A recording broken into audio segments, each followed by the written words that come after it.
There you go. And then the character comes up.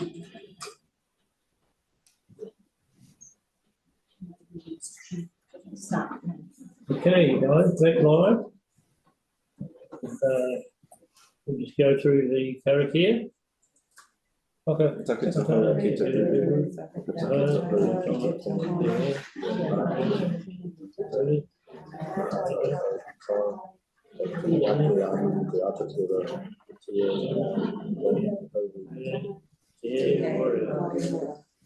Okay, welcome, and welcome.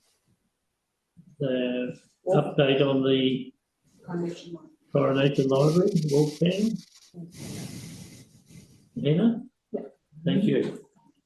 That's right. Good morning, Kia ora. Sorry, we're online. We were going to drive over, but your time frame has beaten us to it. So yeah, just wanted to update on the Coronation Library. We've been working on getting additional detail that we need. Obviously, as you know, it's quite a complex building. We're looking to raise it to the level that the latest flood projection is showing. So which is more than what was originally considered. And we're working with a heritage architect, William Fulton, on that. And yeah, we're getting closer to having all the details that we need. We hope to be able to submit the questions, the outstanding questions for the resource consent and for the building consent by the end of the month. So that's where we're at the moment. We'll then have a QS look at the projected figures again, so that we know the cost of it. We haven't done that as yet because we're still working on some of the detail. Hannah, is there anything else you want to add? Kia ora koutou, I'm Hannah. So just to introduce myself in the picture, I'm the manager of vertical capital projects, and this is my one project that I'm working on, so I am caring about it. Yeah, I guess we're definitely dotting I's and crossing T's so that any projected build is appropriate and relevant, and we are very close to that resource consent being able to be submitted. I think that's the gist of it. Yeah. Right. I think you can summarise that. So where do you think you might have a timeline, or? Do you want me to do that, Wolfgang? Yeah, if you like. Yep. Sure. Yeah, I don't mind. Yep. It's the timeline to submit the resource consent, as Wolfgang said, will be likely before the end of the month. And then once that's submitted, that timeline's hard for us to gauge because it's up to a different department to do the resource consent. So how long's a piece of string? But thank you very much. Yeah. Thank you very much. I know it's something that's near the heart of this community and has been languishing for a long time, but thanks and keep up the good work. Would you like us just to show the board the slide of the final of what's planned? That's a good idea. It's a lovely image. Yep. I can imagine. It's just a high level design at this point, but it gives, the big thing was to do the flood protection and lift it so that it obviously doesn't get flooded.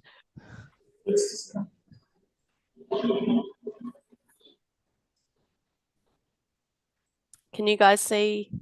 It's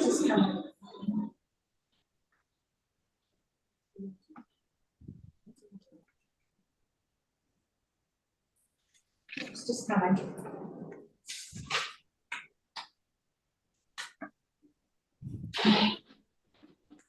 For some reason, Right. Yeah. We've lost it on here.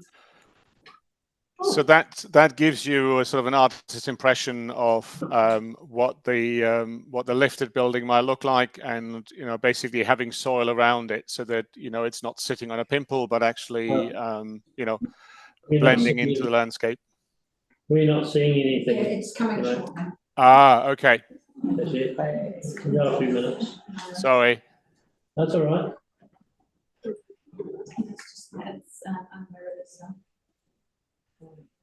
That's interesting that it's coming through to us. Yeah, I but can not see to it. you. Yeah. Yeah. That looks quite contemporary. It's just it'll retain all the heritage. The plan is to retain the bricks on the outside and the inside heritage features, and it's just lifted. Part of the reason it looks contemporary there is because of the illustrative technique rather than anything. Okay. So I mean the roof won't be changed. So No. it's the same slate roof as is on there now. And as Hannah says, the intention is to reuse the bricks, so we're using the same bricks. Yeah. It's just easier and quicker to show it almost like a tin roof, but it's not intended to be a tin roof. Is there any Heritage New Zealand issues around this, or has it been a listed building? It is a listed building within the district plan. So that's where it falls into. Okay, got it. Thank you. Any questions, guys? I've seen the building from the wet ground, but never looked at it in much detail. But so that the entranceway, that's still the same as it is currently, is it? Yeah. Yes. Yeah. Yeah, that's right. So the intention is to have that entrance and have the back entrance, so that you've got both that are functional. Scroll up to the page in front of it. Sorry, Wolfgang, it's Tyrone here. Just so in terms of the funding, so it is fully funded. Yeah, is it? Yeah. Yes. Good. We've set more funding aside for it. Yeah. Great. I know that's been very challenging. As I say, we'll get the QS to look at it once we've completed it, the planning work, and then that will give us the latest updates on that. Cool. And I know Nigel sort of asked a question earlier, but I guess it's the time frame has slipped quite a lot, and sure. Understandably, like for unavoidable reasons. But do we kind of like just a finger in the air, be as pessimistic as you like, have a sense of when we might be able to start the work on it? Can I answer that one, Wolfgang? Mm-hmm. So I have to do forecasting, obviously, within our system to access the funds at certain times. And there's an optimistic view of that timeline-wise. And I guess the challenge with answering your question is that it's all contingent on getting a resource consent, whether that goes notifiable, whether how the tender process goes, etc., etc. So a whole lot of things need to fall into place before. Right. But optimistically, I'll ask it again in a different way then. Is there any chance of it starting work in 2026? Yeah. Yeah. If it got resource consent ticked off in the next, 2 months, and then we did a tender process, and just to reassure you, I have got all the procurement tender information all lined up so that when that resource consent hopefully does get granted, we can roll as quick as we can. Okay, lovely. So, but it's all contingent on that resource consent process. So I don't want to promise because it's out of my hands. No, I understand. That's cool. Yeah. All right, thank you. Any other questions, comments? Very good. Well, thank you for your input. Good. It's been a process. Been good to see a picture. We get in there. Yeah, that's right. Yeah. This is good. So no, appreciate all the efforts that it's been very challenging. Do we find any skinks? No. Right. Thanks, then. Okay, Okay, thanks very much, guys. Okay. thanks. Thank you all. Good to see you. Bye. Bye. Thank you. Okay, so we're going to pause the live stream and come back at approximately 12:12. Or 12:10. Right, Yeah, good. At 12:10. Can you tell us when the live stream is?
those, on the blue. Now we're back online. Okay, thank you everybody. Picking up from where we left off, we are now moving on to the Little River Flooding Roundtable Group update. Michelle. Okay.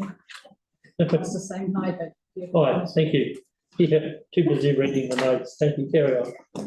Okay, so I'm all along today, Michelle Wild, who is an environmental scientist from ECAN, and wrote the original ECAN modelling to model flooding in the Little River or in the environs that we then gave to the DHI group, who contracted them to do improvements to and do some extra mapping work last year. The Roundtable group did that. So just quick reminder, the Roundtable group, Little River Flooding Roundtable group, was established after some severe flooding a few years ago, and it has elected members from Council and ECAN sit on it. We have staff from Council and ECAN, including the River Ratings District Group. We've got Jules here today from that. We have the Little River Wairoa Community Trust, who represent the community on that group. Recently, the Little River Mahi Wairoa Mahi Catchment Group came on board. NZTA have just come on board, and of course the Wairoa are our partners in the group as well. And we've been asked by the community to look at the flooding in the main street, the central flooding, and see if we can find some mitigation options. So that's basically what we've tasked with. And so as part of that, we realised that we needed more data and more up-to-date data to be able to really explore where some of those key areas are that where the flooding sort of stems from. And there's a strong belief in the community that the lake causes that, and there's quite a lot of scientific data that says that's not necessarily the case. And Kinloch Bridge was another point which is down the road here, that people see, the water floods over the bridge and goes down to the main road. And so we asked the DHI group to update and improve that model, and then to run some scenarios with different levels of flooding, looking specifically at Kinloch Bridge. That model now sits with the group, and we are we've established some working groups, including a working group to look at future uses of the mapping data, and they meet for the first time next week. So in the meantime, Michelle is going to present to you the findings from the DHI work that they did, and some discussion around possible future uses of that mapping. Thank you. I might just have to turn side by side. That's fine.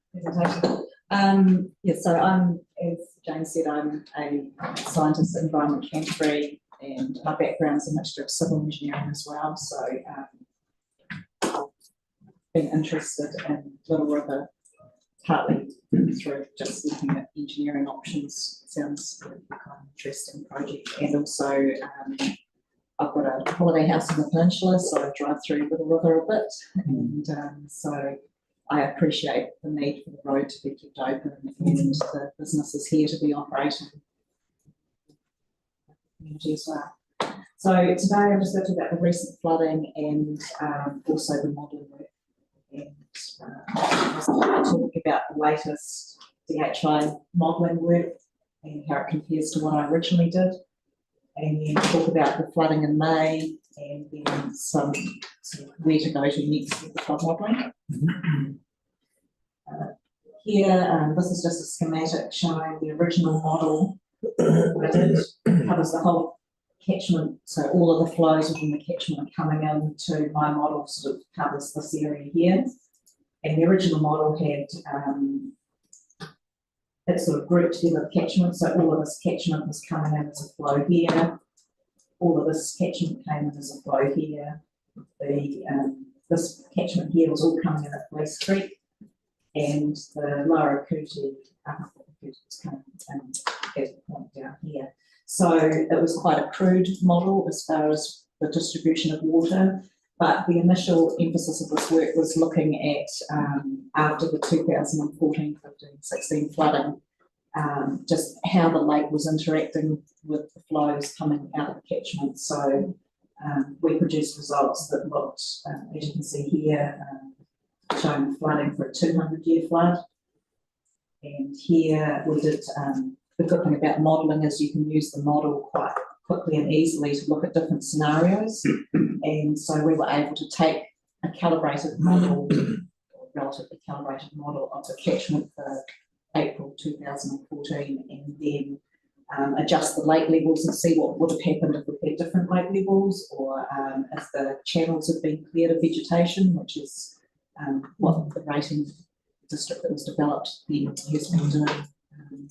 And one of the results from that work was, as you see here, if the lake level had been a metre higher, the impact of that lake level during that event would have just affected this area down here, according to the modelling.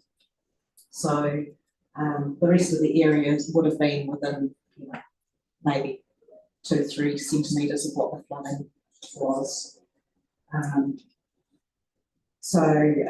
Because now we're looking at the bridge, this modelling was considered not quite adequate, because it's okay for looking down at the lake area because you've got all the flows coming down into this area, but in the township there's a lot more detail with a bit of I'll just show you the slide.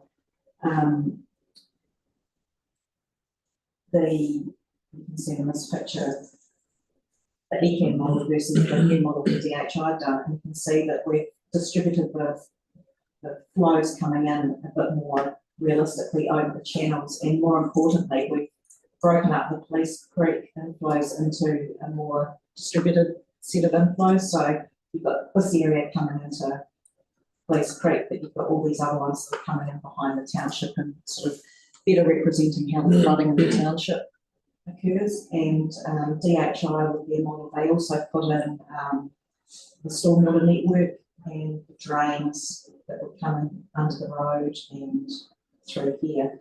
So the work that was contracted out to DHI refined the model so that we could more realistically look at what's happening down at the bridge location, which is sort of got the interaction of those flows, and the flows coming down to Kinloch Road through the drain system as well. Can we just pinpoint where the bridge is on? So the bridge in this one is it's around here. So I think down here it would be somewhere in this area. The bridge is at the end of Morrison's Road, so Yeah, it's just quite along easy to here, spot. So you can see it If there. you know where Morrison's Road is. Yep, oh, Just yep, along yeah, here. yeah, just, it's Morrison's, yeah, so just above that curvy bit. There's been a lot of. If you're driving home, then you get to the in the Little River, and you go lift up to the Cooley Valley. Yep. It's just up there. It's around that. There's been a lot of discussion about blowing it up. Well, one of our examples of the modelling, almost does it. So for the DHO modelling, they with the changes to the model, they ran a 5, a 20 and a 50-year flood event based on flow data from the Huka stream. So they basically just scaled flows for the other streams based on that, and it's purely based on flows, not rainfall. And then there were 2 scenarios that were run, and at City Council, Paul Dixon had a bit of input into this. With his background with working with the township, he suggested for the 5-year event doing some quite significant changes to the bridge to see whether, compared to the existing situation, whether that would have an impact on flood levels. And also for a 50-year event, looked at the same changes to the bridge, but also changing some of the stream configuration as well, like clearing the vegetation, widening it, streamlining it, removing levees. And these 2 scenarios that were modelled were deliberately quite extreme, because we wanted to see whether we could get some really decent drops in levels in the township area and on the road from that. So for the first option, which is the 5-year flood event, that was remove the bridge, and it removed the rising embankment area either side to sort of get up onto the bridge and down the other side. And then just widening the channel so that it was basically like blowing up and removing it. And the results from that model run with a 5-year flood event were very minimal. As you can see here, like this yellow area is about 1 to 2 centimetres difference in level, and through here the green bit's maybe up to 5 centimetres. So it's not, it wasn't giving a lot of reduction. And that sort of confirmed that the bridge and the embankments for those smaller 5-year events aren't actually having a big impact. The next run was the 50-year event, and for that run, this is the list of all the things that were changed in the model. So it was removing the bridge, removing the embankments, widening the channel, and then down to the being further downstream, maintaining it with removing the levees on the floodplain so you could get the you didn't have the restrictions for that, reducing the roughness in the channel so there's no vegetation, and yeah, just basically doing everything you possibly could to make the flow travel as easily as possible through that area. And the results from that were a bit more significant, more widely shown here. So you could get 100 to 200 millimetres in the southern part of the township through this area, and it reduced the risk of flooding for a few houses in the service station. But on this picture you can see in pink the areas that became dry, and they were very like minimal areas. And also when you're talking about 100 to 200 mils reduction in water level, just for some context, in this area down here you've probably got a metre or so of water, so it's not going to actually make it that you could actually then still drive through the water during that sort of flood event.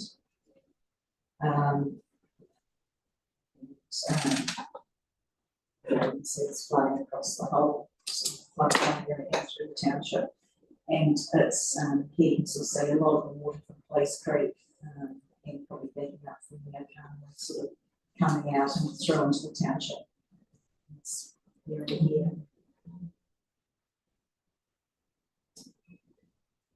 And this is just so it's showing just a little bit more wider. So see the bridge is up in this location here. So you can see downstream this as well. So even with the extreme modifications to that area, it's only small reductions in water level. And Michelle, that's a 15-year flood. Yes. I'm just asking because quite often we hear that this thing happening with such a 20-year flood, or it's happening quite repeatedly. So that those year kind of that feels like It's changing. for a lot of community members. I'm just wondering if you expect So for a 50-year event, I think is considered similar to the April 2014. To put in context, so you can actually have 2 or 3 50-year events over 100 years. Oh, every 50 years you get multiple events. So. Well, yeah, well, I think there's several ways of defining the probability, and I think it's a 50-year event. I think there's like a 2% chance each year of that event happening. So, you know, each year's a bit of a lottery, and with climate change, a 50-year event, 50 years' time might be more like a 10-year event. So we're probably getting some of the impacts of climate change coming through with some of these events with the weather systems and things that are happening. What would we call May's event then? You've got 300 million parts of the, you know. I've got a slide coming up that shows what the flow. So I'll just back to that.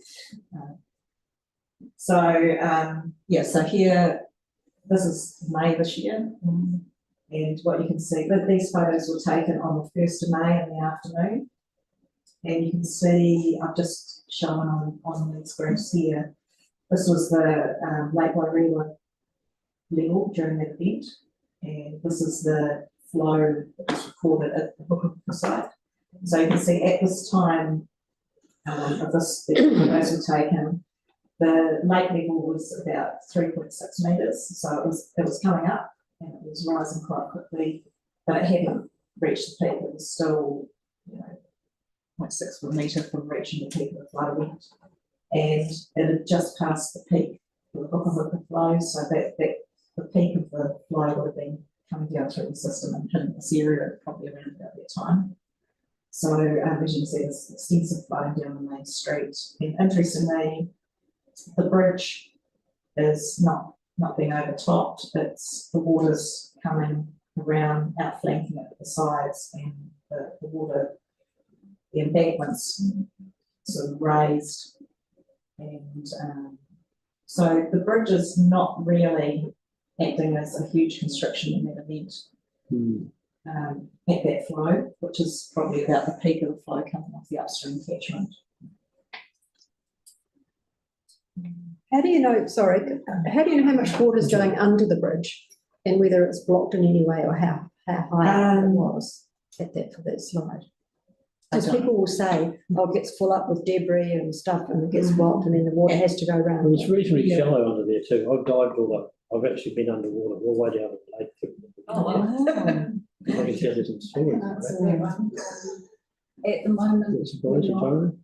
as far as I'm aware, we're not measuring the lake depth, the river depths, the river levels, and we're looking at, councillors looking at putting a kind of camera system that will give real-time visual images of what's happening with the flooding in the street down at that corner, that's Road, Morrison's Road and the State Highway, and that can also read depth measurement monitors that we can put along the river, so that's something that's underway that should be able to start answering that question. Just on that, when I dived that 25 years ago, the bit between particularly the hotel and that bridge was quite variable, where there were hundreds of logs left over from the millet in the bottom.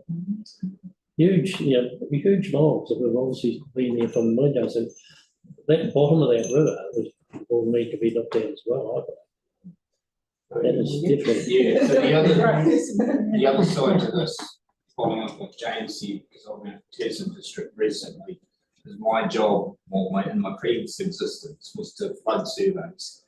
And if you get in or manage to get there post-flood, before you've had any more rain, obviously, and measure the debris lines, that's particularly useful because bearing in mind a lot of the telemetry and information gets wiped out at a certain level. So we come in and survey these areas, and that gives us a very good representation of what the level's got to.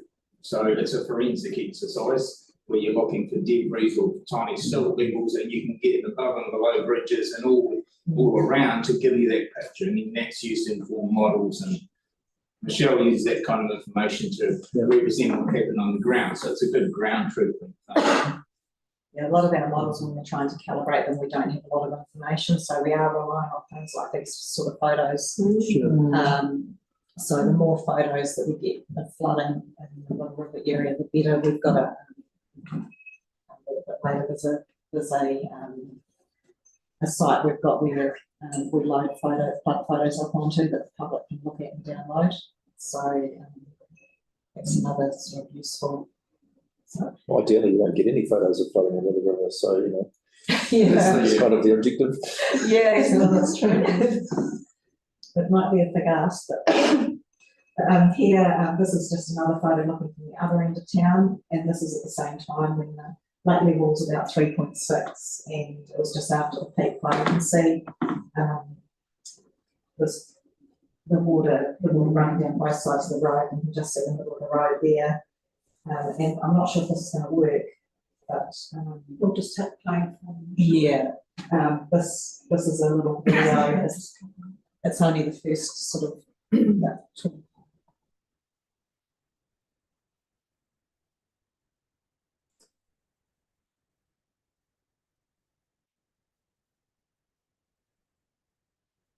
See everyone's running down the road. It's quite slowly. Yes. So in that photo, you can see that there's not the impact of the lake there. That this is water that's coming down through the Speed township. getting it clear. This is the. Wait, can we It's getting can we it have clear. another squiz at that? Speed. Is that all right? Yep. Sorry. Technical people. Just don't clack. That's what. Oh, is that what happened? Yeah. That was the right point to stop though, because it's the Okay. Just a moment. We know.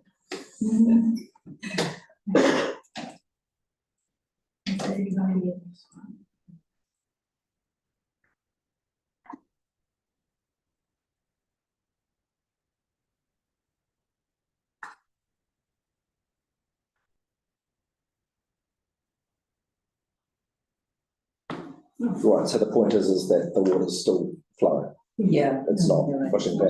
Yeah, yeah. So it's shallow, fairly shallow water, and it's all sort of just flowing down the floodplain. Oh. Right, so that was what was happening on the 1st of May.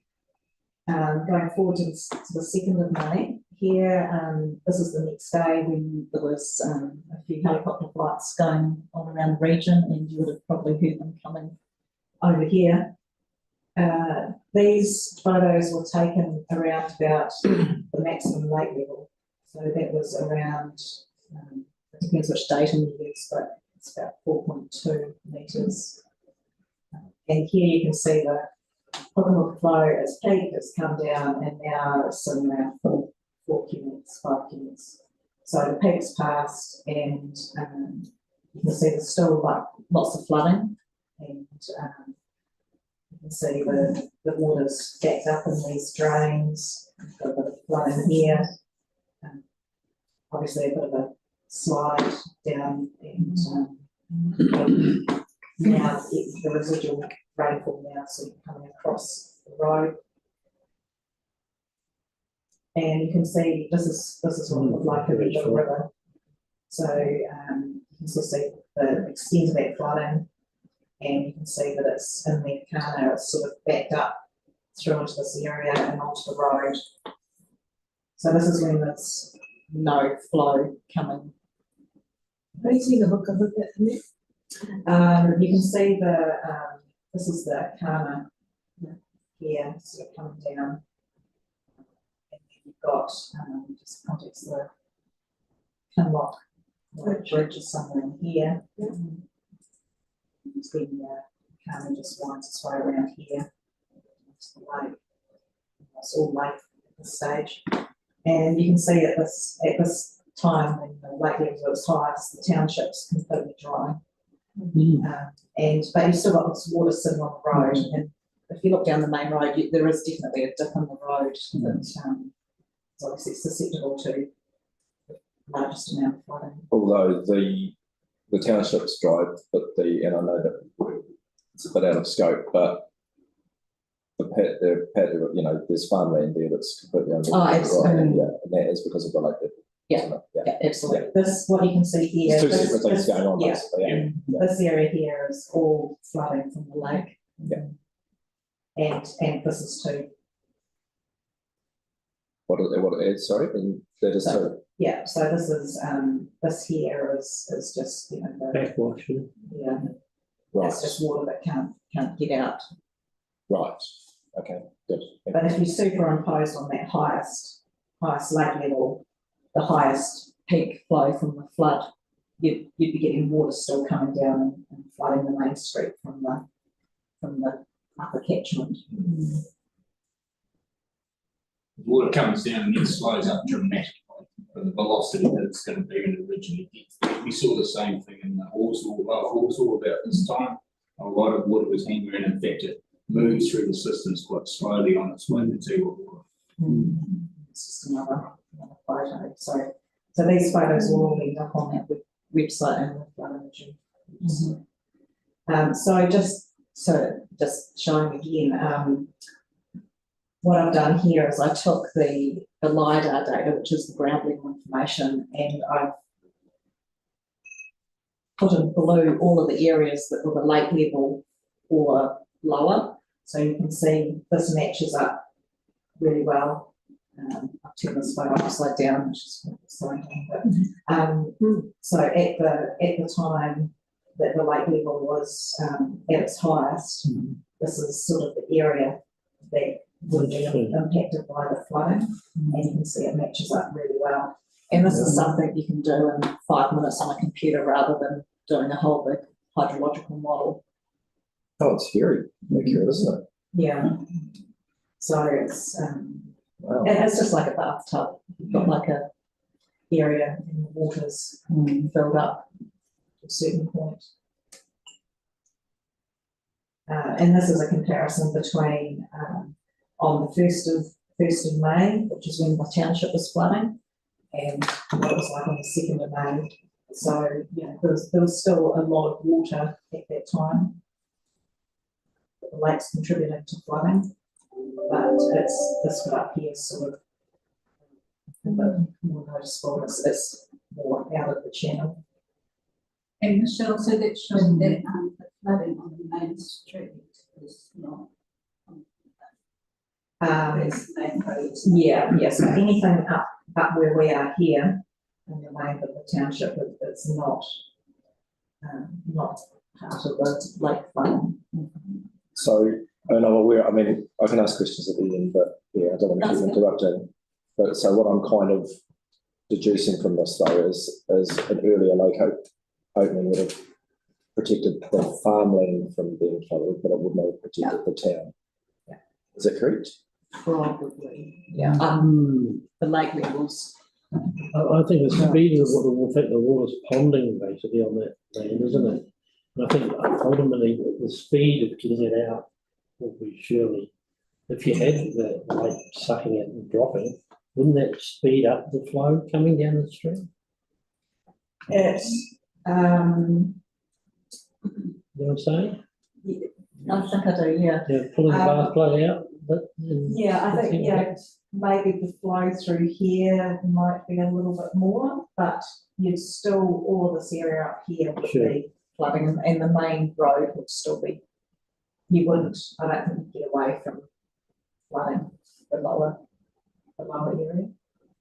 Yeah, because it doesn't matter what you do, Yeah. the town's gonna, if there's more water coming down, then the town's gonna get flooded regardless, Yeah. even if the lake was in. If the lake was empty, Yeah, you'd that's still right. get flooding, and you'd still get the water flying overland and not going down through a canal. It's just the way that it's getting to that bridge area. It's just, so this is just show that this is just another area where I just wanted to show, if you just take the ground levels and put the level of the lake on, you can sort of see what area is influenced by the lake, and that flooding even this little bit down here. So just to put it in context, comparing it to the April 2014 event, you can see here they're quite different events, but they both produced quite a lot of flooding. So this May event that we just had, the peak flow was only about a 5-year average reference interval, about 15 cubics, versus March 2014 we had a 50-year AR, it's about 30 cubics coming out of the Waiwaka.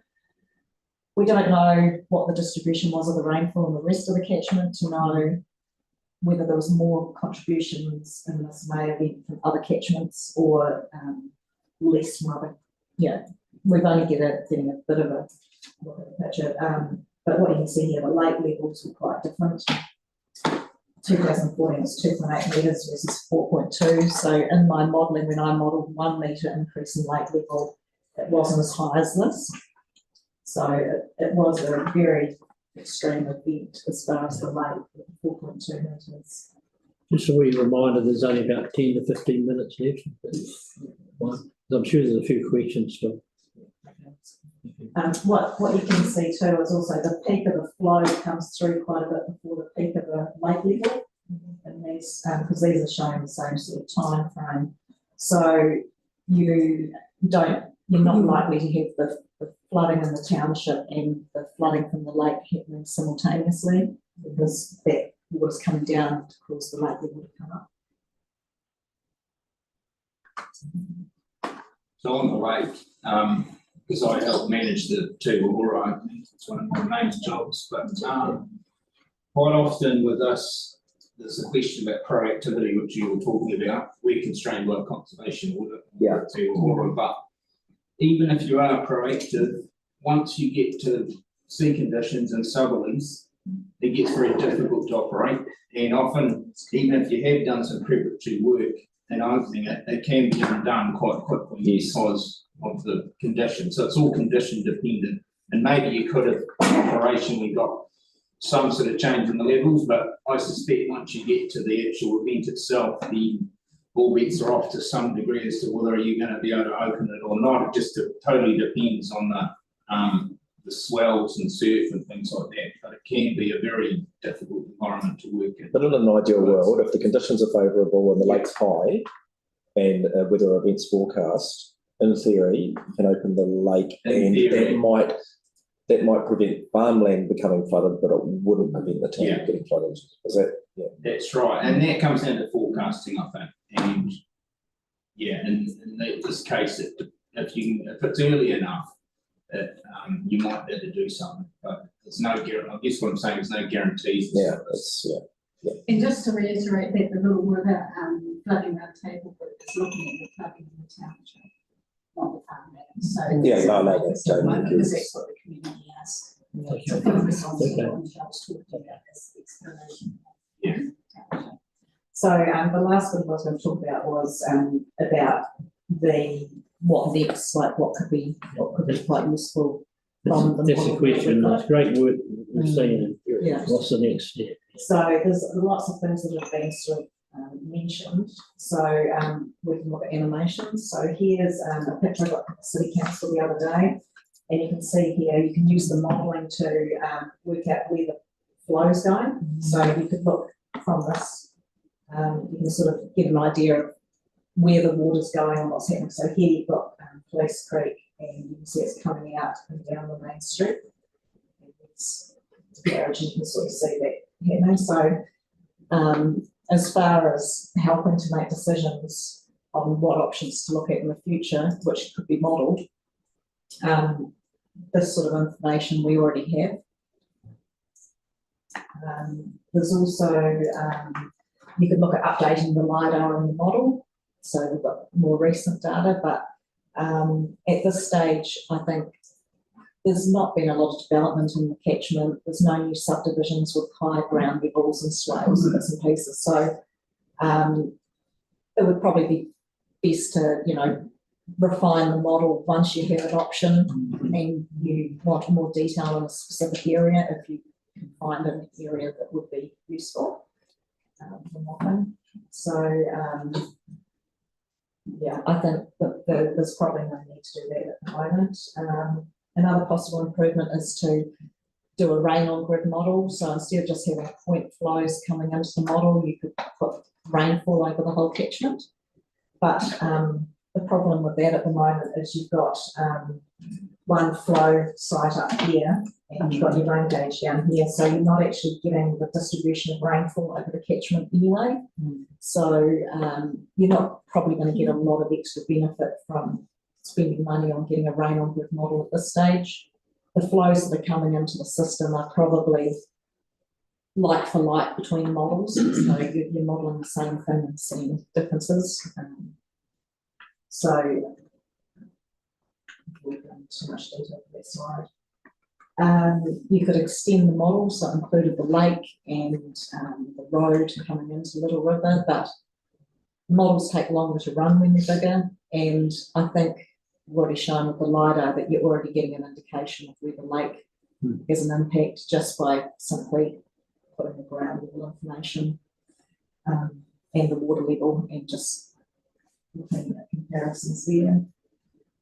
Of course, there's running potential flood alleviation options, so that's something that Jane will be looking at through the roundtable group, looking at whether there's different options that the community can come up with and engineers and other people can look at to put in the model and then see whether there's any significant changes. The bridge hasn't shown a big change, so it's kind of like looking, is there something else? Do we need to put a big bund around the township? Can we excavate a big channel straight through the middle of the valley out to the coast, into the lake? Would that make a difference? The only thing I'd say about this is it's probably better money better spent looking at realistic options, because if the land's never going to be given up for use for flood alleviation options, there's probably not a lot of point modelling things. It's probably better looking at things that can make a difference, or even nature-based solutions, planting out catchments, things that everyone in the community is going to be on board with. And also there could be possibly further work looking at the lake level. For the modelling, we've used the 2014 levels, and we've used the hydrograph from that event. But you could look further at that, but again, it's you're still comparing like with the modelling at the moment. So and the high lake levels aren't at the same time as the high flows. So in summary, the modelling can be expensive, but it should be able to replicate the historic flood events. We think we've done that reasonably well. It requires some expert judgment to simplify things from the real world, and it's not going to simulate things like scour and aggradation and erosion, so we have to take that into consideration as well. The modeling's great at comparing different scenarios like lake levels and engineering options, and it's pretty much the best information we have at the moment. Besides the flood events, they all work together. It's just another tool to use alongside looking at the real world. If you want to look at the results from the original modelling, and hopefully we'll get all the results from the DHI modelling uploaded as well, they're available at this site. Anyone can log on and have a look at this, and you can use this filter, and you can look up Little River and which scenario you want to look at. You can zoom in and click at points to see what the flood levels are, and you can also get a link to the original technical report. And okay, well, thank you very much, Michelle and Jane, for your hard work, and the team. Thank you very much. I think it's a huge. I was involved in a workshop get together here 4 years ago, and the bridge seemed to be the only thing that came out of it. But that really does demystify a lot of the discussion that's been going on, I think. And I think that it gives some good direction for future planning. It's going to be realistic and money well spent. So I think if any questions to add, carry on. I think that's an excellent summary, Mr. Chair. Yeah. Can I ask a question? Yes, why not? I know it wasn't really in part of the study, but for Virgin's Flat Paper, the main problem was that the, say, Highway 75 was flooded. Do you know anything about whether the lake opening would make any difference to that? I didn't look at that specifically. I don't know if Dan was here, he drove out here on the afternoon of the first, he would probably have a bit more of an idea.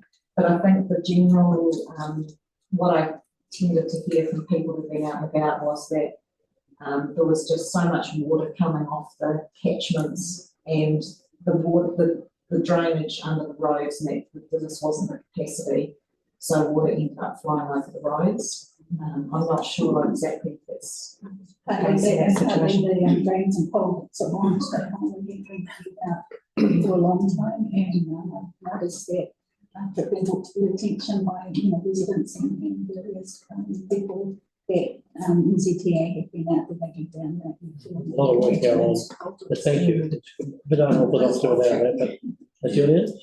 Yeah, I just had a couple of questions, which was thinking about why great definition, but not being from the river too. That so in terms of what's going to happen with this information, I get the idea that it might lead to partly or to explain exactly where it's coming from, because there's various people in the community have got strong views on where they think it's coming from. So is that correct? And would there be something? Is there something planned in terms of? Yeah, it's twofold. So part of it is threefold, to include everyone around the table, which includes community members. It's to be able to provide really good quality information that's easy to understand to the community. And we have one of our working groups as a communications working group to figure out exactly how we want to do that. But then the major, focus on it is to actually take this information and do more work with the modelling to explore litigation options and to be able to provide really good advice and information to the decision makers. Because the roundtable group isn't a decision making body, so to be able to provide information from that group to people who do make decisions about how money gets spent. Yeah. Okay. And just a follow up on which was so, and the main issue, so you was more concerned about flooding in the township. Well, that group is compared to farmland flooding, and I heard the road mentioned, and it's very important because of the whole of the peninsula. Is it mostly the road? Is it people's property? Are they equally thought of as important? So the major flooding is, because it's such a steep catchment, the major flooding is at the bottom of that, which is either on the farmland or on the main road, and also because the businesses that aren't farms are on the main road, so it closes businesses, it makes it inaccessible for people. People are out of whether they can't be home, so we really focus around that. There's lots of impacts on people's properties. Often it's more about damage, not so much flooding. When we runs down the main street here, it's about as the water comes down and the damage it does to the properties. And we actually did a survey, our team did a survey after the rain flooding to try and get a sense of those issues for local people. And also to Joseph in going to be running a social impacts of flooding study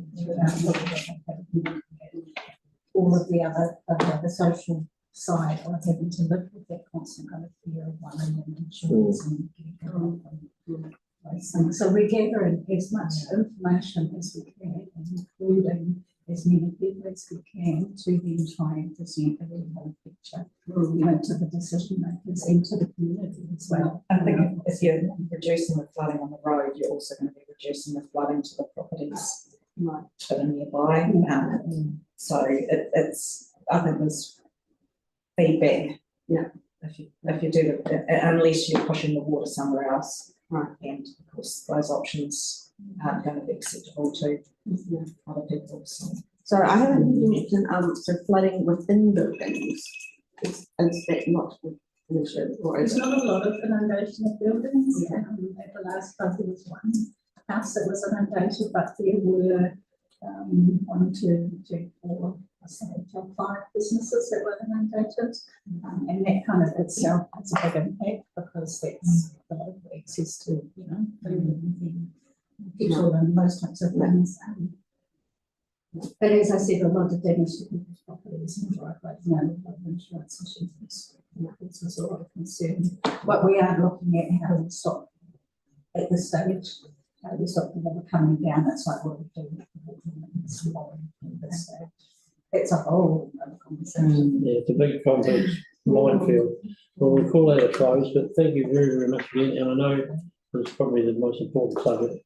I want to close on the fact that the marriage called it Wairua, rising water, for a reason. It's been a problem for a very long time. Good to see some progress. Thank you. And actually just wanted to acknowledge Michelle and Yes. how fantastic it is for the young to have this type of expertise and someone who Yeah. can translate what is really technical.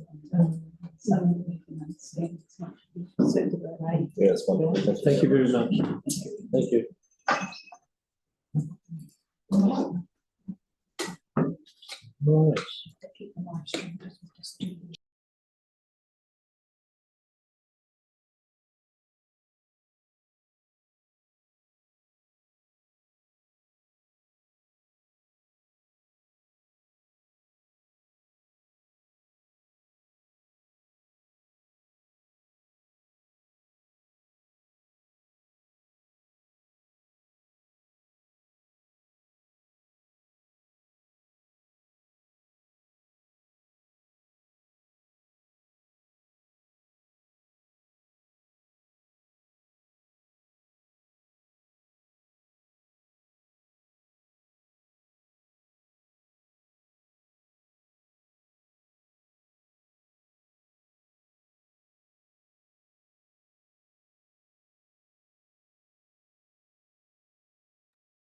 Welcome. Kia ora team. Cool. So yeah, I'm joining you today in place of Jane. Yeah, largely what we'll take you through today is two pieces. Some of our lessons learned on our recent work in Whakapapa, Littleton Harbour and Tokawhata to Port Levy. And then Sarah will take us through some of our where to next work, which is essentially some of the thinking around where our team might be focused next in the district.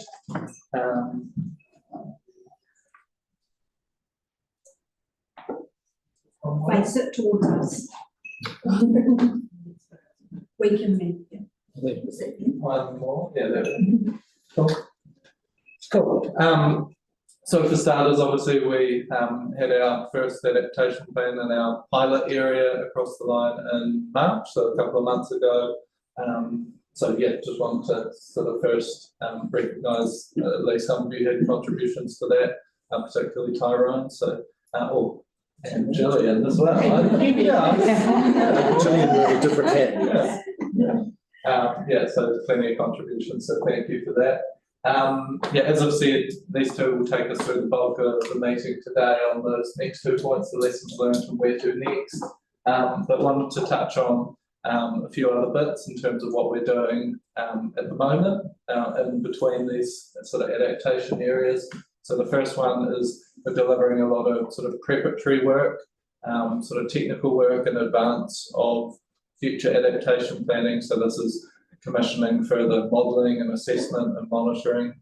A lot of this is focused on the eastern parts of Christchurch, but some of these assessments also focus on the wider district. So that's work that will essentially position us to deliver our processes more efficiently in the future once it's been decided where we'll be working. The next point is our sort of pre-engagement. So we're doing quite a bit around climate literacy, some of which will become more publicly known later this year. So this is about essentially building the capacity within the community to engage with our work. And yeah, so there's a few different streams of work in that space as well.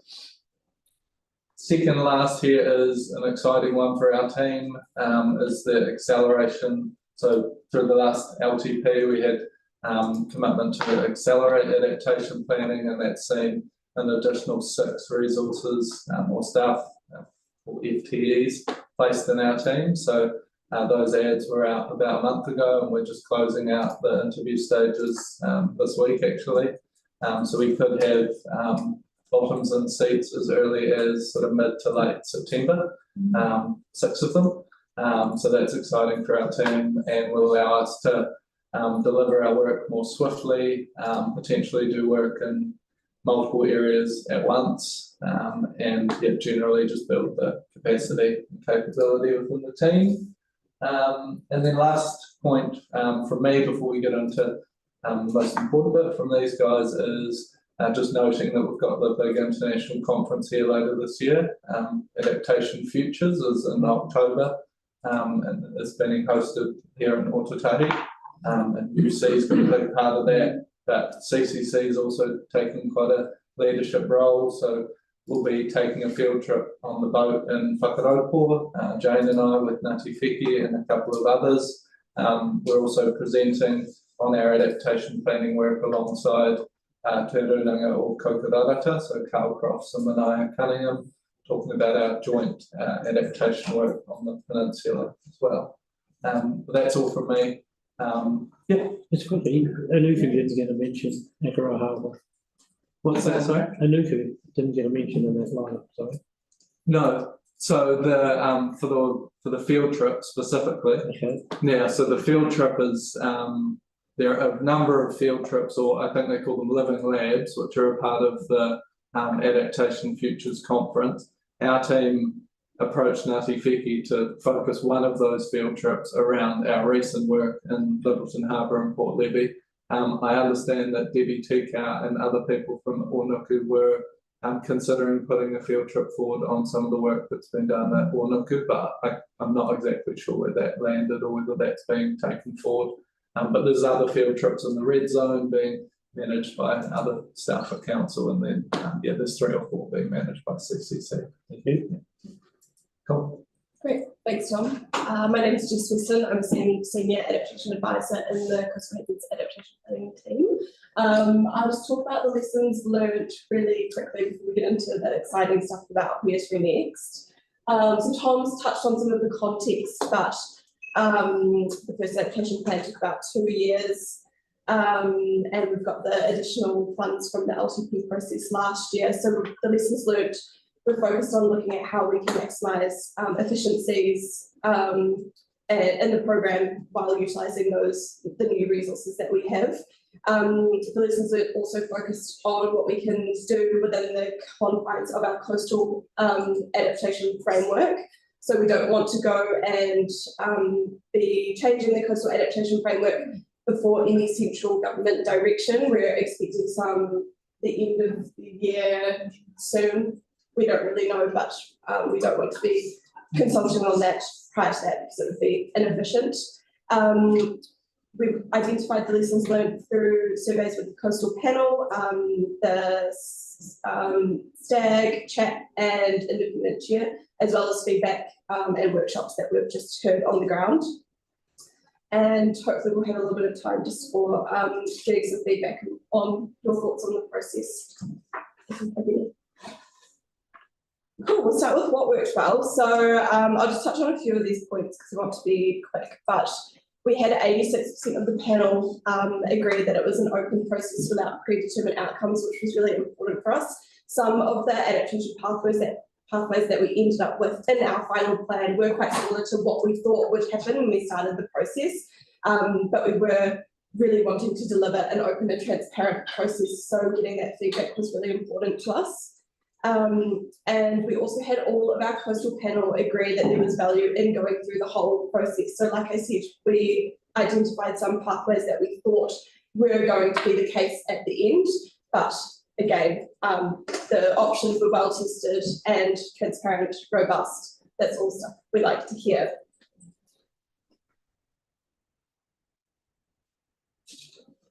So the key areas for improvement we broke into the chat program itself, the coastal panel operations, and the adaptation plan itself. So with this process, we did by asset adaptation planning, but we're looking at adopting a flexible approach in the future. We don't know where we're going to go next, so likely when we have that, we will be able to hone in on some of these areas for improvement more, but we are looking at doing a by asset class or by network or by area adaptation planning, so it will look slightly different going into the future.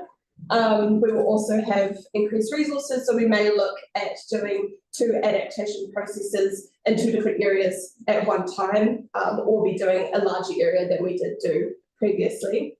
Feedback that we heard time and time again was that we want more of the youth voice to come through. We tried to have youth on our coastal panel. It was quite hard to retain young people. I think we started with 3 or 4 and ended up with 2, and then we started calling some people youth adjacent. Growing up.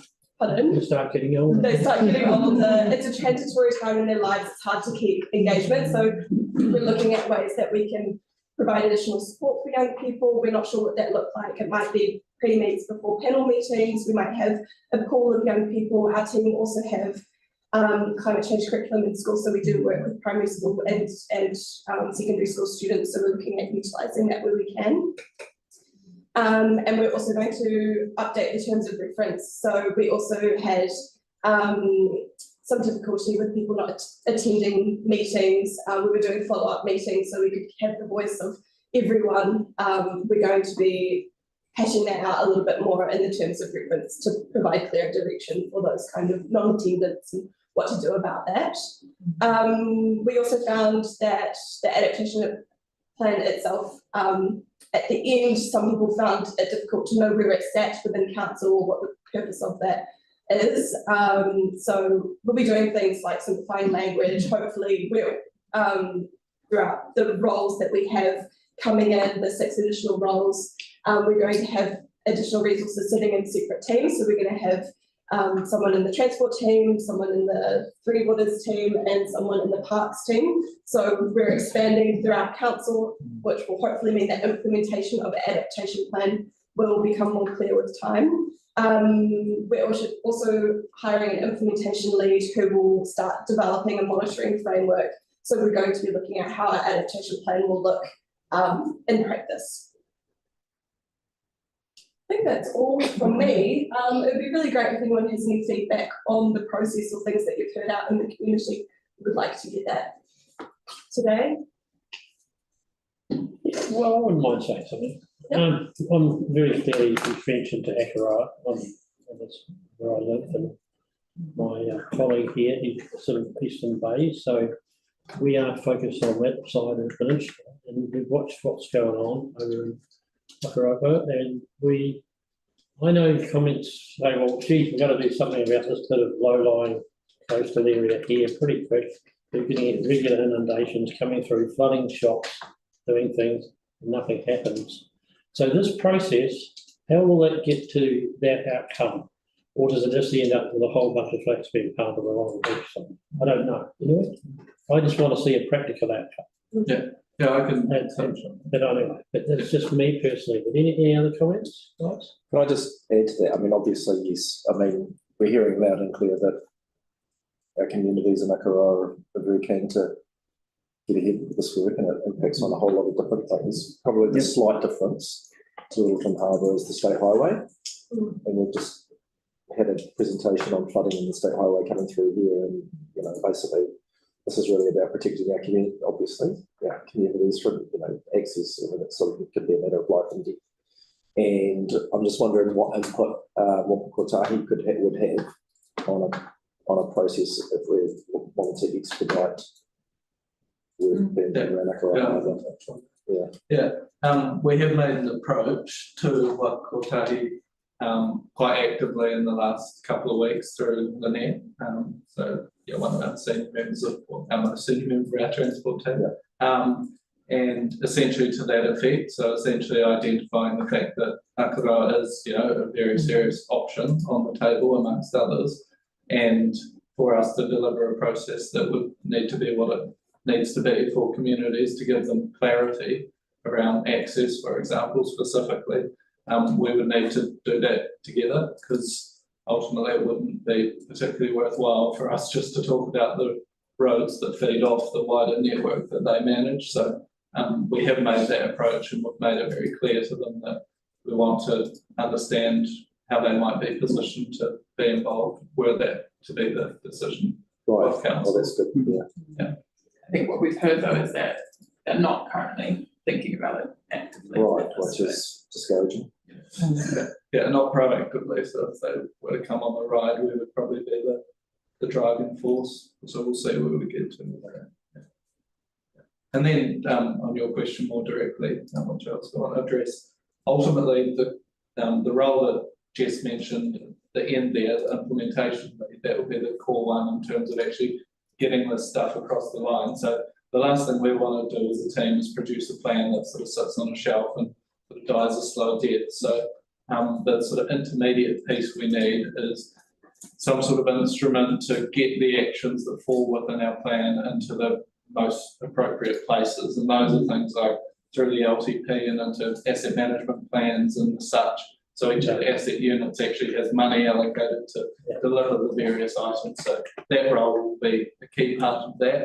And I suspect that probably the next LTP will start to signal some of the more significant investments that were flagged in the Littleton process. So that some of the early ones in that, some of the protection work around Allendale landfill, some of the works potentially around Marine Drive, and some works in Port Levy Copadota around the road access as well. So I'd expect for a process out this way that there'd be similar sort of early investments that would need to be flagged, and whether that's places, from my understanding, places like devotionals that are particularly low lying at risk, maybe places like Takamatua and others as well. And there's a couple of places in Akaro itself that need some reasonably urgent action. So, I've been watching the plan through the other side, and there's just a lot of good engagement, but at the end of the day, we want an end result, very clear results. But,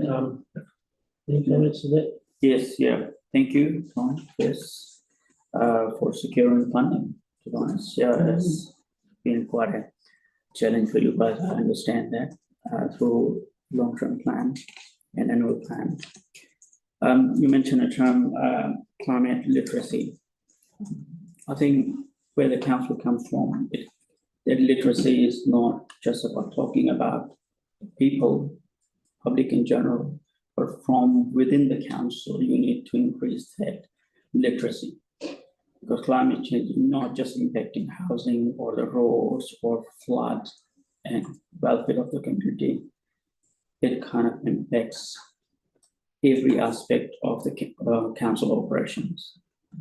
So have you done some work within the council to influence like housing, roading maintenance, and ensuring consents and all of those? There are significant aspects that council can do within the council without utilizing much of your without resources. Yeah, that's a good point. But largely our process is about the interface and giving the community a voice into what adaptation planning is. But yes, we have other streams of climate change related planning. So we have our climate resilience team that works on policy in the space that will look to provide a sort of climate change lens across things like the LTP and other broader sort of asset management functions. We've got things like our strategic asset management work, which is increasingly starting to think about risk and vulnerability in terms of natural hazards and climate change. So yes, and I guess lastly I've mentioned again, which Jess flagged, is we've got these 3 roles in some of our core infrastructure units going in parks, transport and 3 waters, and largely their responsibility will be about lifting the game of some of our infrastructure providers in-house, so that we're more actively considering these longer term impacts as we manage our assets. I think that's a very good thing. Yes, so far the council has done the adaptation planning for Whakaropo and Port Levy. So how they will be implementing that aspect from other areas of the council if they don't have that information? Yeah. So are you asking how our teams will pick up the outputs of our adaptation plan? No, the council staff are working in various areas, not just in Whakaropo. You have done the work in the Whakaropo region. How about the rest of the region? How they are incorporating that climate change lens in their work? Where are they getting that information from? Yeah. So our team has a role in sort of sharing natural hazard information more generally. What I would say is our team has recently been renamed from the Coastal Hazards Adaptation Planning Team to the Climate Hazards Adaptation Planning Team. That recognises that a part of our function is about risk communication. So there's another principal in our team, Mikey Anderson, and she does a lot of the production of natural hazard and risk information. So we'll be doing more work on helping our staff across council to understand the various risks to different assets, and that information will be more accessible to our staff so that they'll be able to actually consider it outside of just waiting for us to deliver our process everywhere, because we can't, you know, do that fast enough. We do also have a suite of what we're calling pre-engagement work at the moment, which is about climate literacy. So we've collaborated with the University of Canterbury online, and we've created a free 20 to 30 hour course on climate change, and that will be free to anyone, but it will be specific to our district, and hopefully professionals or council members will take up that opportunity to do this online course. We also deliver climate change curriculum in primary schools and secondary schools, so we're trying to get that next generation voice upskilled also, and then we've got a whole suite of technical work that Tom's commissioned, which will help with looking at monitoring coastal hazards, a whole bunch of stuff. What else have we got? Yeah, the adaptation conference. So we do have a large packet of kind of climate literacy things that we're working on to try and upskill everyone around us. But that is brilliant. Just one final question. The work you did, you and Jane, and it was open and transparent. I agree with that. We really learned from it, and it was accessible to people, and those regular meetings and briefings that you gave to the board, that were very helpful. So moving forward, you're planning to do multiple works in multiple areas simultaneously. So given what we have seen in Little River, recent flooding in Accra, Outer Base, and in Southern Base, is there any way of prioritizing the need in rural communities as compared to just coastal flooding in the city? Because it is an inconvenience for them, but it becomes a lives and livelihood issue here. How do you weigh that? Yeah, I can touch on it. Sarah can feel free to elaborate. So one of the key things that we need to consider more actively as staff is a thing called criticality. So it's not just about whether the asset's impacted, it's what function does that provide to users, which is generally communities, but also other things. So this is about saying that State Highway 75 is flooded, and that's actually more important than the fact that Rocking Horse Road is flooded, for example, because there's more people that it impacts on. And yes, Rocking Horse Road, people might shout louder, or we might hear from them more because it's closer to home, or whatever such reason, but we need to actually think about the sort of end user impact. So part of what we start to do when we're looking at risk and where stuff is going to be flooded and impacted more often, we're starting also to layer up information about what does that actually mean for people, and does that mean they have one alternate route home, or does that losing that road actually mean that they can't get home at all, which is a very different sort of story. So we're starting to, council's becoming a bit more sort of mature in that space, understanding a bit more of that sort of part of it as well.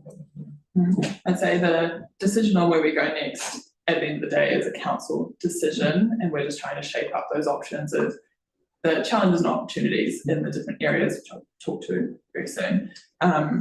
And if you feel that that is one that we strongly need to highlight, we've definitely added in, because it is really valid of how, like Tom said, how critical are different assets and how does it actually impact people, and maybe that does bump it up against some of the other options. But yeah, at the end of the day, they'll be presented to council, and that will be very helpful. Thank you. Can I just, I just wanted to summarize the whole thing about climate and climate change, and it's a very environmental thing, isn't it? We talk about environment, or we talk about recycling, whatever. We always talk about the bottom end of how do we fix that or capture it or whatever, but hoping whatever you're finding at the bottom is the decision. Whatever the visions we have on top is how do we protect it or prevent it, or how do we make less emissions, for example, because we're dealing with the environmental issues and that. And I think that's what Asset was kind of saying at the end, is like, how do we plan for the future, or the consent and all that sort of stuff in vulnerable areas, I think.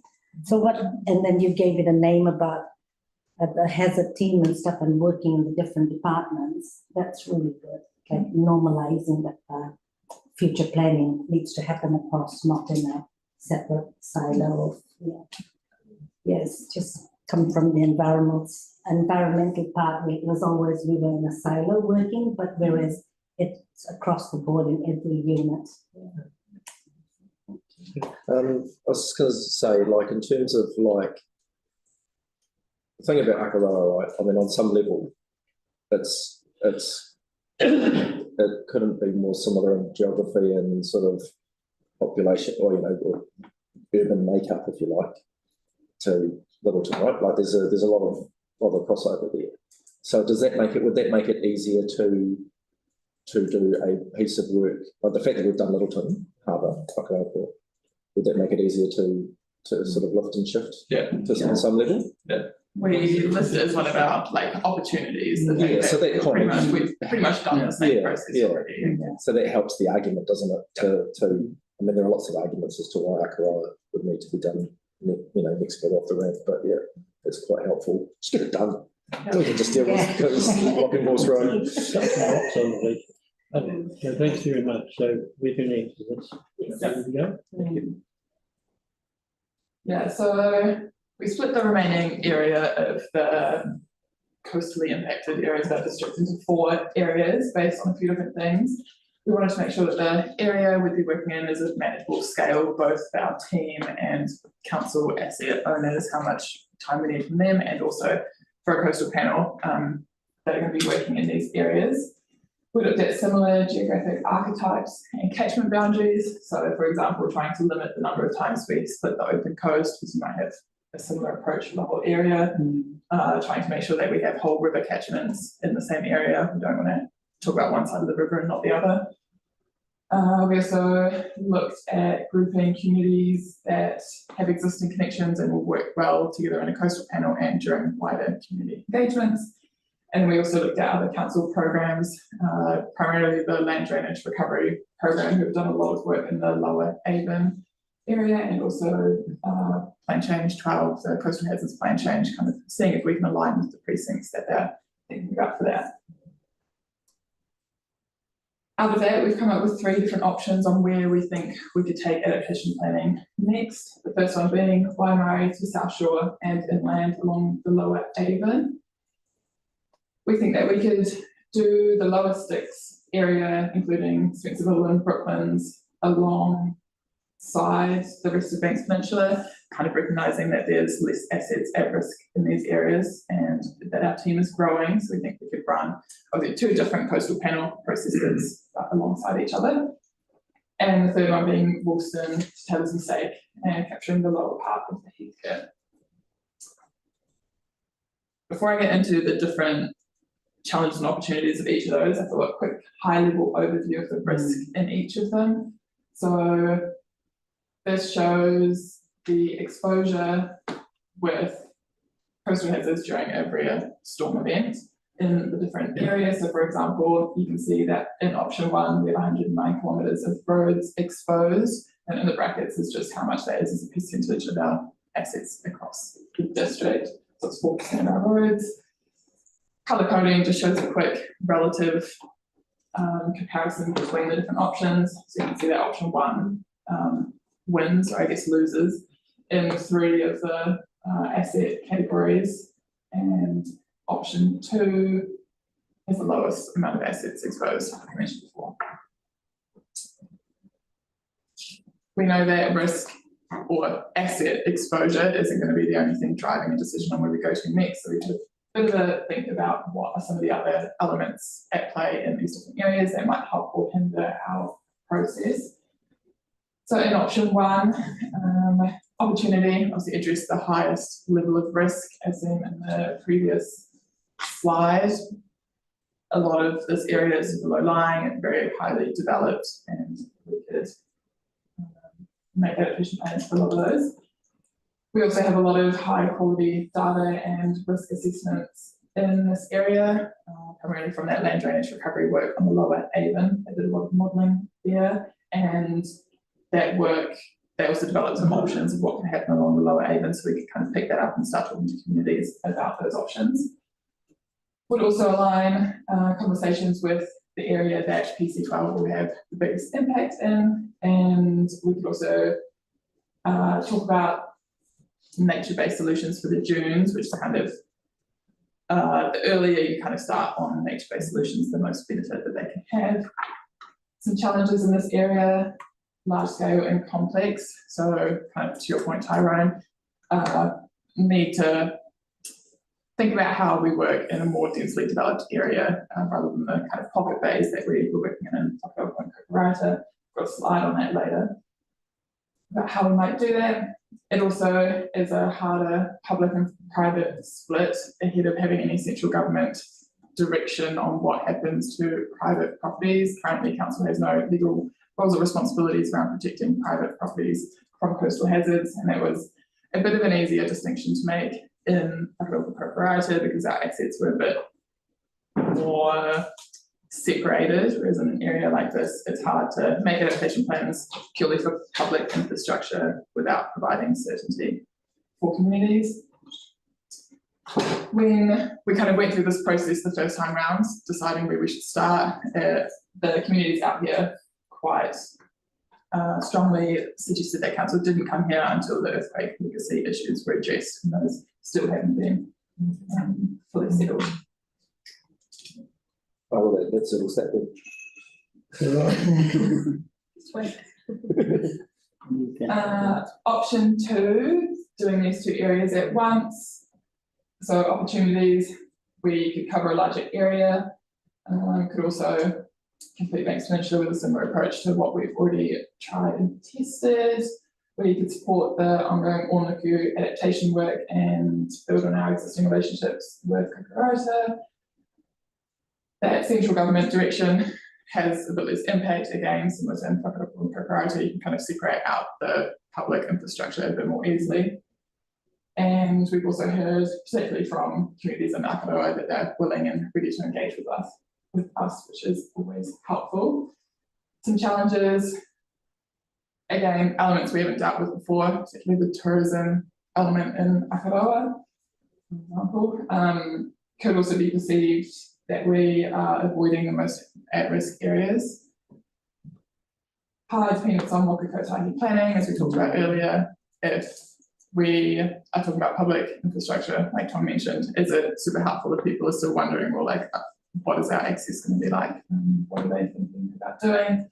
Also, the crossover with ECAN in the lower Sticks area with the Waimakariri stop banks. So again, just kind of aligning with other agencies and partners what they're in the space. And as much as Akaroa might be wanting to talk to us, we do also have challenging relationships in Brooklands with council, and so balancing that. Where do we need to balance it? As in if we were doing both of these areas at once, yes, it is a challenge for this option right, as a whole, but obviously not for the Banks Peninsula part of it. Wouldn't it Waimari to South Shore, Lower A1, Lower, I don't know, Sykes and Woolston to Taylor, they all come in the same theme. They are all coastal, all in the city, all have what earthquake related impacts, and then put in the same basket and Banks Peninsula in the other. I don't see why you have put these 2 in one basket. Is it just they are adjacent to each other, or? I think just from the scale of planning that we need to do. So like the number of assets that we would be asking the coastal panel to think about and work through options for is lower in these 2 areas. So we think as a team, we could split in half and kind of run those 2 processes separately. We could probably, with our existing team, do, for example, just Banks Peninsula. We're going to have 3 additional people, 3 kind of half additional people in those asset units. So we kind of have additional resource to do these 2 areas at once, we think. Yeah, so it's nothing to do with these 2 areas being at all similar. If you were on the coastal panel in Banks Peninsula, you wouldn't hear anything other than maybe through word of mouth about the work that was happening in Brooklands. They wouldn't be sort of related in any way. It's just a reflection of how much we feel as a team we can do at once. And we don't think at this point in time that we could pair Banks Peninsula with the blue or green areas, because we think that will be just too much work, to be quite frank. Yeah. And we don't want a process that lasts, we don't want to have a process that lasts, say, 5 years or something like that. You might That would do be- it as well, isn't it? But yeah, these two areas, like Tom said, would have completely different coastal panels. So you wouldn't have someone from Brooklands kind of having input into what's happening in Aotearoa. It's just that, yeah, our team could run these two processes at the same time. Simultaneously.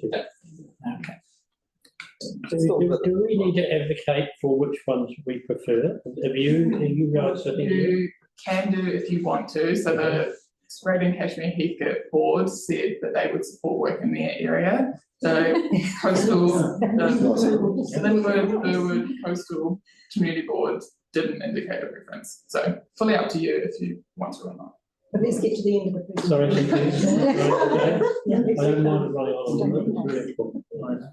on. So option 3, opportunities addressing the second highest level of risk in terms of assets exposed, and also a high level of community engagement and willingness in that area. Some challenges similar to the blue area, large scale complex, trying to separate out those residential, public, private, commercial interests. Also, potentially some interdependencies with land drainage recovery planning, potentially doing more work in the Heathcote. Also, a lot of this area of coastline has existing built structures and recent investment, which kind of reduces the immediate urgency for planning in that area. And then I'll just quickly touch on that point I've made around the areas in the city being more complex and like intertwined in their assets and how we might address that. So similar to how we split Whakaroa Kakarata into like priority adaptation locations, how the bays have their own kind of plans. You can still do that in the city of, for example, splitting this area into the South Shore Spit and then the New Brighton to Bottle Lake Forest area, and kind of still having cells and which options would work within.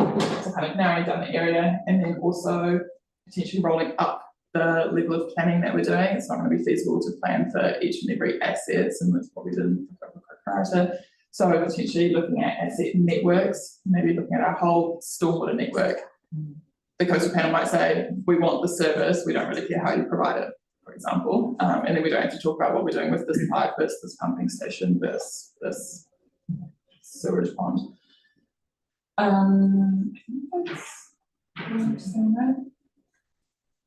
So next steps and decision timeline in the immediate. Yeah, keen for your feedback if you have any thoughts on other challenges, opportunities you see in any of these areas, if you have any feedback on which one you want to support.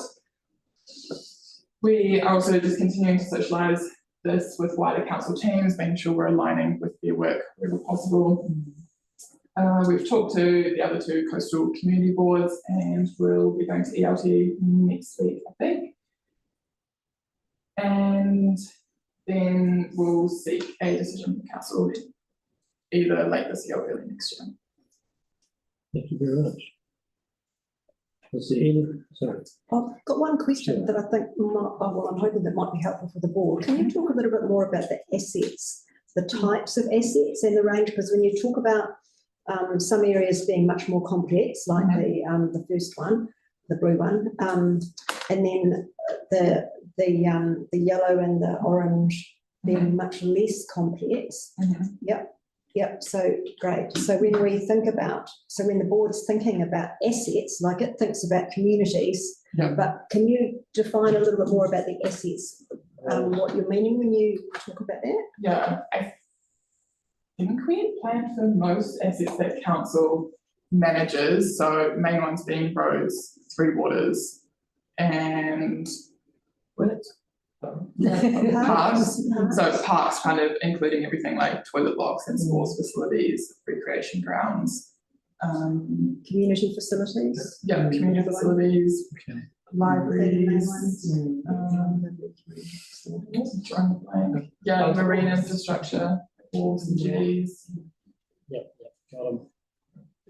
I wonder if also maybe one of the more helpful ways to frame this would be that in Littleton and Port Levy, if an asset was in an area that was at risk over, we had essentially this sort of nominal 30-year time frame where we have all our asset information, have all our natural hazard information, we overlay them, and then as a first pass, we were looking in, say, Teddington and Allendale and saying, what of the things that council is sort of fiscally responsible for are at risk and should we plan for them? So in Allendale, that saw us identifying things like the foreshore track, the Allendale landfill, Allendale Hall, the road and the park, for example. What about But what we could have done at that stage is we could have said of those assets, which ones are actually of a significant value or are so critical or important, and some of these, for example, ones that we can see value in planning for them,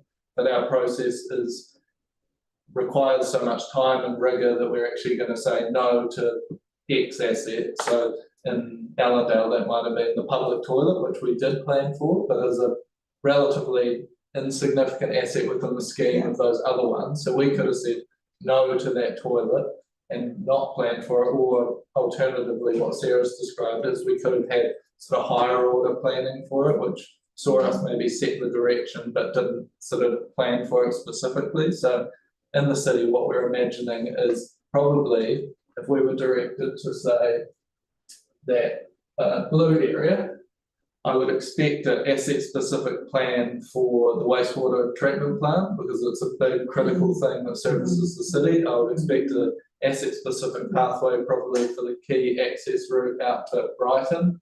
And then for some of the more like local or feeder roads or community facilities, we might provide something that's not so asset-specific but applies more generally to asset classes or types. That allows us to take a little bit more, a little less time sort of per asset, but also give something, recognising all the different things that we manage. So. Because it's, because you're doing apples and oranges, aren't you? Yeah. Which is, in peers, which is the challenge. I would be concerned talking on behalf of the businesses in the main streets of Akaroa, which were down on the borderline.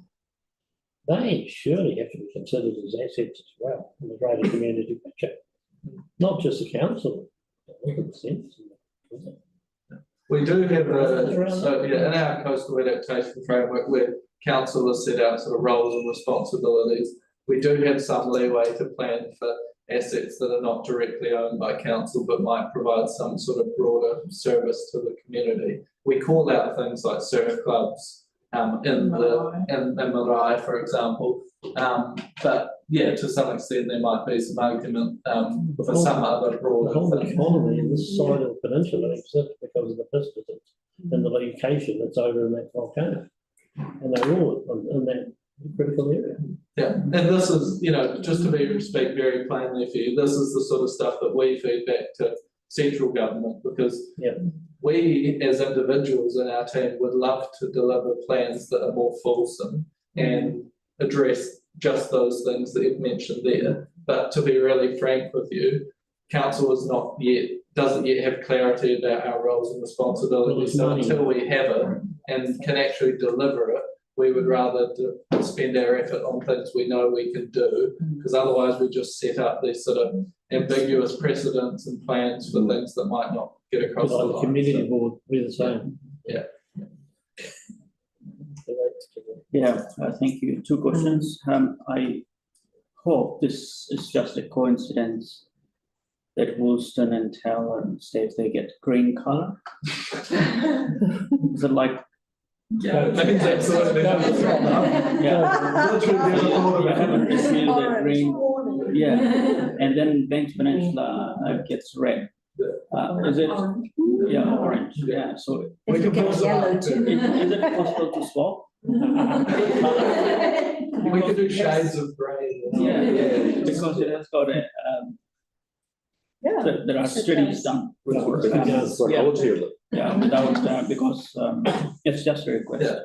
Yeah, to be frank, if they were the colours like that, the blue one should probably be the orange or the red, so, but yeah, it's completely meaningless, but I can get how there's that interpretation. Okay. So the second question, so what I understood is in terms of prioritizing these, what you will be looking at, my conclusion, you'll be looking at risk to the assets, that is top priority for the council, given that it's public money being spent.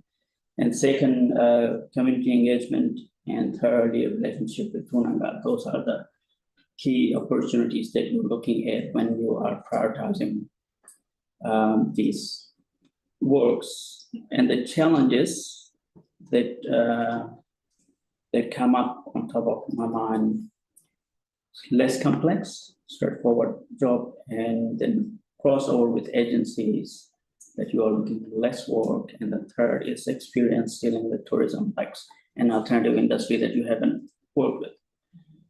So if those are the basis, given what you have done in Whakaropo in 2 years, is it more likely that you would speed up by picking up an option which is less complex and deliver faster with the current team that you have, or you still be needing more resources? So how, if that is the case, the latter is the case, then how we could as a board vouch for that going forward? Well, we will have the additional resource. Well, we will in a month or so anyway. So if your encouragement is obviously to work in your area, the orange area, so I get that. I think you're well within your rights to suggest the fact that maybe it's logical for our program to retain or build momentum, and completing Banks Peninsula might be the obvious way to do that. I think that's a comment that you guys could make that we could add to the mix. Yeah. Ultimately, as Sarah's mentioned, is you flagged about 3 of the sort of things or considerations. There's a whole lot more. She mentioned things about the status of other projects and programs, and for example, there's tens of millions of dollars of stormwater management works being done on the Lower Avon. It's probably logical for us to plan there quite soon, because so that's why they might redirect their funds if we come up with something quite different. So there's good reasons for working in a range of areas. Our sense is that given it's a political decision, I think some of the things around community readiness actually probably will be some of the driving forces. That would be our sense. So if that's the line you want to take, I feel like that might be a relatively productive one. We'll work on that. Yeah, thank you. That's good. Just quickly, a couple more. Yeah. So despite the fact that the name of your unit is changing, which I don't know, might be significant. My understanding is it's still all about sea level rise rather than other effects of climate change. Yeah, that's the core focus. Again, like this is, yes, that is our position as of, that remains our position. But I guess what I would flag is that we would approach this stuff in a fairly pragmatic way. We wouldn't want to, for example, in the context of the Akaroa area or the wider Banks Peninsula, the orange area there, we wouldn't just want to forget to recognise the fact that the roads on the hillsides are also at risk. So we'll need to, that will be one of the key complexities that we will have to navigate if we were to be coming out this way, because I think our team doesn't want to do nothing for those hillside locations, but it's also not clearly within our scope. So it is something we're sort of thinking about in terms of how we can set council up a little bit better to not be so reactive in that space. But it's really complex. I suppose. And it's useful because we've just heard all about the flooding in the river, for example, and how we know how important this section of, but we also heard that that is not as a result of sea level rise. It was kind of rainfall events, so it sounds like that would be. It's just climate, yeah. It's still climate. Yeah, but it's not sea level, yeah. So, yeah, so that sounds like you would, that would look into the moment that, yeah, would include like roads up around the Banks Peninsula and highways. Yeah, like in terms of exactly what was included, that ultimately would need to wait and see. I do expect that Little River would get something in our process. I think that would be logical, and yeah, because for example, the Lower Heathcote and Avons rivers and the Styx as well, we'll need to plan a fair way up those rivers. And even if the sea level effect is minimal at the moment, it can grow for some of these catchments over time. So. And we're seeing more and more landslips that are cutting off roads and that sort of stuff. Can we just, I think we're going to speak. All right, so, sorry, thank you. I just have a couple of questions that may have or may not. Because we're so isolated, I am assuming that Orion and telecommunications are in this conversation. Yeah, ultimately we were less nervous about them than we were with Waikakotahi. So the early call that we put out was specifically for them. We've established a good relationship with sort of our equivalents at Orion, for example, through our Littleton work. So we haven't put out that early sort of call to them because we're comfortable, but yes, we know the because they're doing a lot of renewal. Yeah, sure. Orion is online, so that on the network. Yeah. So whether they have to think about. Yeah, we have a stream of engagement with stakeholders with our sort of key utilities that we would typically do. And my other thing, Tom, you were with us last year about the earthquake levels, you know, the levels. The vertical land movement. Yes, yes. What's happened to that? Yeah, we have a report that's set to release in the next couple of months, which is we've been doing with GNS Science, which essentially Banks Peninsula is the area that will get the sort of newest information, because I'm not sure if you remember, but our prior reporting and analysis was more focused on the city because that's where we had the satellite data, but we've now got region, we've been working with ECAN, so we've got region-wide, really accurate analysis, which we'll be able to share. So that should be a couple of months. And that will feed into this as well. That would inform some of our local adaptation planning work. You don't need to build a wall if it's coming out of the wall, is it? Okay. Well, thank you very much. I mean, there's some good movement forward. I think, just in summary, I think great having multi-silos talking to each other. That's something I always like to encourage in the council environment. And I think it's very clearly we've got to really lobby hard now around this next Banks Peninsula option and try and make sure that's set into our future going forward in the next 3 years. One thing I would say is that don't take the pairing of Banks Peninsula and the Styx too. So I would say just advocate for your area as the the area that you're representing.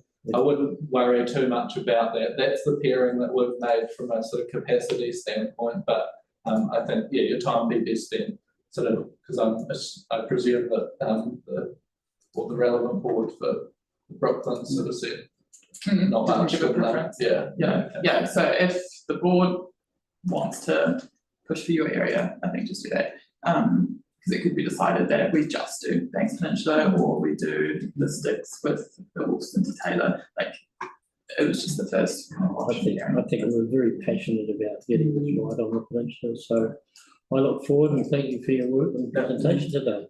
Thank you. Thanks for coming on. Yes. Have a good day. Thank you. Right, so we'll wind up on that. Harry, here to finish. Thank you. We're here. Louis.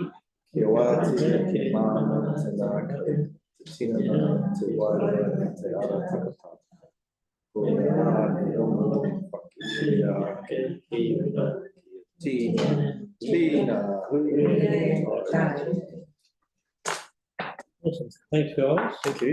Sorry for that.